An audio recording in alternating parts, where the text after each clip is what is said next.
Here we are, starting Survivor 44 after a pretty good tribal of last week. Brandon was like the big player of that tribal council where he played his idol and saved himself. And then they got Maddie voted out with like one vote. So she is like the first one voted out. And of course, we pick up right from then. And the gay Matt here on this cast is super happy that the whole vote went his way. And he's super happy. He didn't even get to play. He didn't even get to vote. So nobody really, I guess that was his idea of what he was going to do. He was not gonna vote, and he was just gonna play his chance or whatever to get safe or not safe. And then his plan was apparently to have nobody know which way he's voting or whatever. I don't know if that's gonna really work or if it worked for him or whatnot. I don't really know, but he's all happy. That's how the whole episode starts. He's all joyful, so good for him, I suppose. But we move past that, and then we get into some really weird stuff in this episode. So now this is something that Jeff Probst touched on earlier right before the season actually started. This is something that he mentioned is going to happen in this season that hasn't happened for a while now. And I've been such a casual viewer for a long time of Survivor that I don't necessarily remember the last time there was some sort of little romance on the show. But I know it has happened multiple times, and I know there's some people outside of the show now that have married off of the show. So I'm not saying this is what that situation is, but apparently it's been a little while since we've had some sort of on-screen romance or whatever on the actual island itself. So we're starting out with the straight Matt and let's see, Franny and the straight Matt are starting this little on-screen island romance, and we go into this little backstory with Matt, and it was so when I was watching, I'm like, what are we doing, man? What are we doing? Why in the hell are we playing this really sad little piano music, like a super sob story of, Survivor 43? Why are we playing this super sad piano music over him telling us a quick little story of how his girlfriend broke up with him once? He had a girlfriend that broke up with him. And we're getting a whole little minute not montage, but a whole little minute of him talking about it. And there's sad music playing over the come on now. What are we doing here? But the whole little on-screen thing between Franny and the straight Matt, I don't know how far it's going to go. I don't know. It's really, really cringe to watch, though. It's very, very uncomfortable to watch. And, the Matt here, he's just a super strange dude. I don't know. It's a very cringe thing. I don't really care about it, but we'll see how that dynamic, I guess, goes going into the game and how they play together. I suppose that's something we can look into.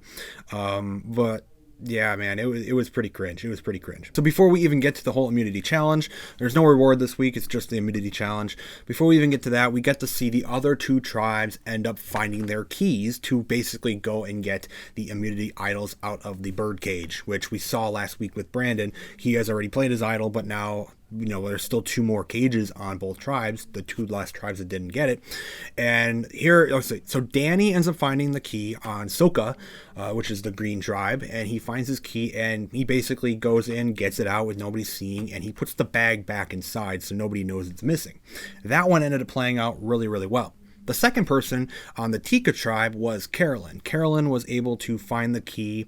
They're both hidden underneath a tree on the bottom of a tree, and she was able to do the same thing. She did the same thing that Danny did. She basically took it out, but then she realized she should put the bag back in, and her tribe ended up finding out that someone messed with the bag, meaning somebody has the immunity idol that was inside. So it's out there that somebody has it. It didn't really work that way, but I don't know if anybody really knows yet that she has it. So it's kind of all right for Carolyn at the moment, but she didn't really do it as well as say Brandon or Danny did. And let's just get on that topic of Carolyn, especially in this episode. She was really weird last week. I mentioned that, and this week I gotta mention it again, man. She is a weird person. Very, very weird person. And I spent this whole episode just wondering, do I like Carolyn on this season of Survivor? Do I like her on this show? And I think by the end of the episode, I really like Carolyn. I'm kind of rooting for Carolyn. I don't know why. She's kind of a really weird person. Maybe that'll change going in later into the season. Maybe she'll do some stuff that's really frustrating and annoying. She can be quite annoying at some points, but honestly, I'm kind of having a fun time watching her on the island, just figuring a way out. She's a very strange individual, that's for sure. So right now, I think I have a few people so far in the show that have kind of stood out so far. Brandon from last week, even though we didn't really see much of him this week, and Carolyn for sure. The last 2 weeks has been kind of a very standout person for sure in Survivor 44 so far. So I kind of like her. I don't know. We'll see where it goes. We'll see how well she does, I suppose. But we'll get more into her episode here later in the episode. The challenge itself is very basic. It's almost like something you'd see out of like every basic Survivor episode. I don't even remember exactly what all happened. There was like a ladder they had to pull up, and they went over a net. You can even see it right here. There was a ladder. The whole tribe had to pull the ladder back and get one person across, and then lift the bridge across, and then do like a little snake puzzle with the ball. I think it's something we've seen before. I don't think it's anything new in this one. But before I want to actually touch on this because this is in my notes. I actually thought this was something very interesting that Jeff did point out right before the challenge started, and this is something I actually liked from Jeff in this episode. Jeff can be really annoying for sure. In the game lately, he really just can be at some points. But this is something I actually kind of found interesting that he did right before the challenge started. There is Claire. I don't know which tribe she's on. I don't remember. She might be on the Soka tribe.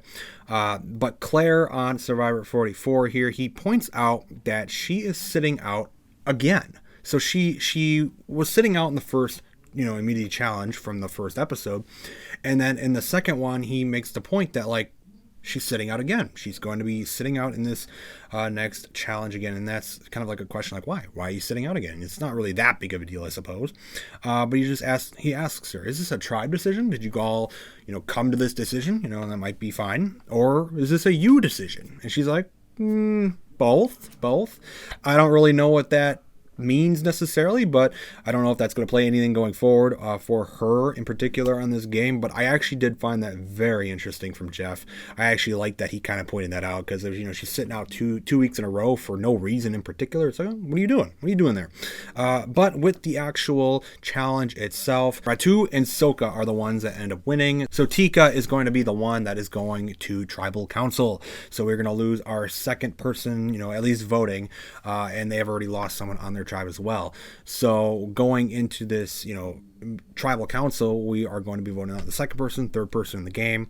And this is where it gets interesting, especially with Carolyn, because she is one of the people that ended up finding the immunity idol, or she was able to get to the key. She found the key and get into the cage for her idol. So now she has a very basic, original Survivor immunity idol. Nothing special with it. I really love that, by the way. I mentioned that last week. I really do love that this is the normal immunity idol inside the cage. I think that's cool. I like the just basic immunity idol and how people play around with it. There are a few names that get thrown around while they're deliberating on what they're going to do, and the first name that gets thrown out is Carolyn. She kind of like the person on the outs. Really, you kind of see it through the episode. She's just that strange person on the outs. So initially, she wanted to put the bag back in the cage because she wasn't with everyone else looking for the key. She kind of stayed back, and she realized, wow, I went and unlocked the key and took the bag out. They're going to know I was the one to put it in. So she put the bag back in. So she was like kind of the person on the outs to begin with. So it kind of makes sense that her name was thrown out. Now she is on, the list to get voted out in this episode. And I think Helen's name was thrown around a little bit.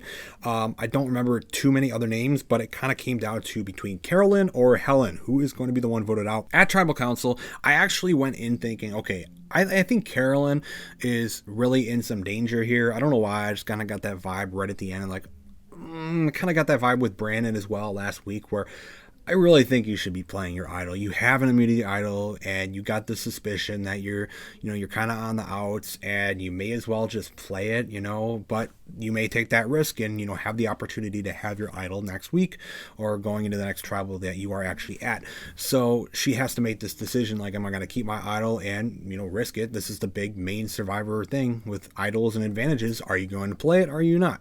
And she ultimately does not play her idol. So I'm thinking, okay, there is a very high chance chance that it just all straight up went to Carolyn and she's out and she's going to be a person, second person voted out of the game. So she doesn't play her idol. And Sarah, I believe that's her name, she doesn't have a vote. So there's one person actually on this tribe that doesn't have a vote. So she lost it earlier on last week when they did that 3-person thing and they, chose to risk their vote and whatnot. So she can't vote. So there's only a select few people that can vote. Ultimately, Carolyn, I think she got a few votes, but it ended up being I think it was a blindside. I think some people actually watching the show might have seen okay, her name was thrown out there a little bit. You can assume that she could have gone home. But I think in the game itself, it was a pretty good blindside to Helen, and she is the next one voted out of Survivor 44, so we will not be seeing her again. She's not on the jury. She is gone. So we didn't get much with her. I don't really have much thoughts on Helen. She really was just kind of there, and now she's gone. That's just the way it is at the beginning of the game.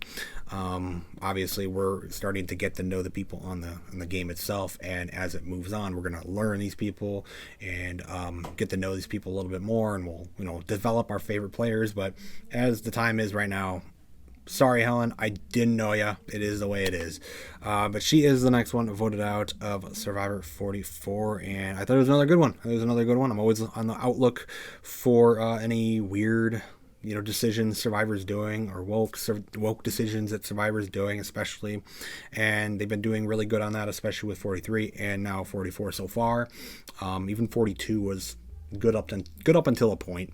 But they've been pulling back on it ever since that disastrous 41, and I'm always bringing it up because it was just that bad. But 44 is starting out really good, and I'm finding a new favorite player, so that's always a good thing too. And yeah, that's about it for this week. A pretty basic Survivor episode, and on to week 3.